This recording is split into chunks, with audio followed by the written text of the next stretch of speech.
L'objectif du projet GRISE était de démontrer la capacité de détecter et de quantifier de manière non destructive sur 100% de une production la présence de polluants sur plusieurs cas d'usage.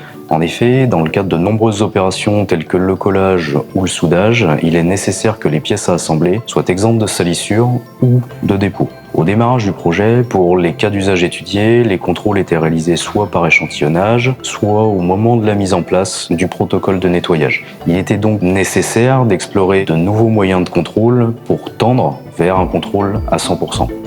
On veut autoriser les travaux de soudure après cintrage. Pour cela, on veut détecter de la graisse à l'intérieur comme à l'extérieur du tuyau en donnant un pourcentage de façon à sanctionner la conformité du tuyau. Plusieurs types de graisses sont utilisés sur nos cintreuses suivant les recommandations des fabricants de machines. Ce moyen de contrôle peut nous permettre aussi de valider le process de dégraissage, savoir qu'un bac de dégraissage chimique comme on a sur nos sites coûte environ 1 million d'euros.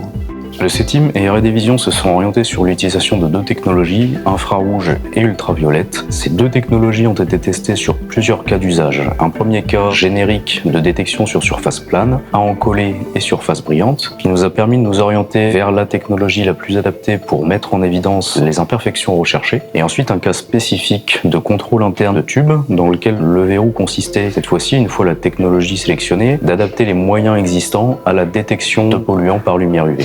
L'enjeu était de pouvoir détecter des polluants de nature différente, alors même que les opérateurs les détectent mal à l'œil.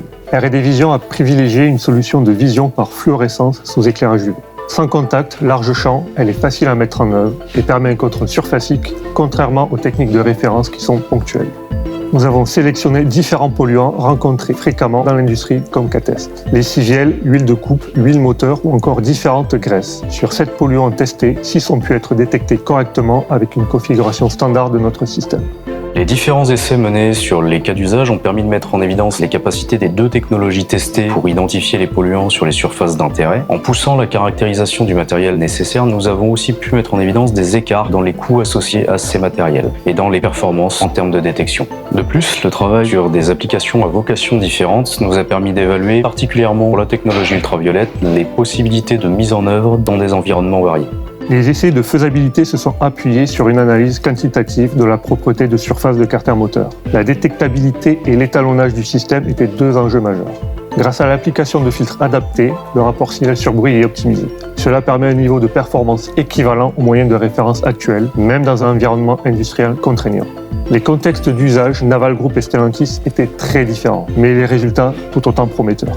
Le choix avisé des techniques d'éclairage, d'acquisition et de traitement permettent une mesure quantitative des états de propreté. Un cahier des charges a été rédigé de façon à provisionner un moyen portatif de contrôle sur l'ensemble des sites de Naval Group. Le projet GRISE aura permis de valider le principe du contrôle par vision comme nouveau moyen de contrôle pour les procédés de nettoyage. Sa mise en œuvre est maintenant à réaliser au cas par cas en fonction des contraintes d'intégration.